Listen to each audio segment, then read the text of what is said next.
મોરબીમાં આપના બે નેતા દારૂ સાથે ઝડપાયા। હિતેશ વરમોરા અને વિકાસ કુમાર દારૂ સાથે ઝડપાયા। હળવદ હાઈવે પર કારમાં દારૂની મહેફિલ માણતા હોવાનો આરોપ છે। હળવદ પોલીસે બે દારૂની બોટલ, મોબાઈલ સહિત 3.22 લાખનો મુદ્દામાલ જપ્ત કર્યો। હિતેશ વરમોરા મોરબી જિલ્લા પંચાયતની ચરાડવા બેઠકનો પ્રભારી છે।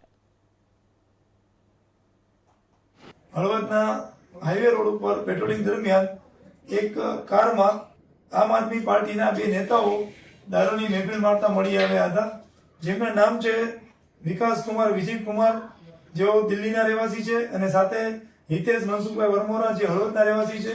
બંને દારૂ પીધેલી હાલતમાં કારમાં પોતે દારૂને કબજામાં રાખીને દારૂની મહેફિલ માણી રહ્યા હતા, અને તેમજ તેઓ દારૂ પીધેલી હાલતમાં કાર ચલાવી રહ્યા હતા, જેથી હળવદ પોલીસે તેમની વિરુદ્ધ ગુનો નોંધી અને આગળની કાર્યવાહી કરેલ છે, અને સાથે દારૂની બે બોટલ તેમજ કાર અને મોબાઈલ સહિત મુદ્દામાલ કબજે કરેલ છે।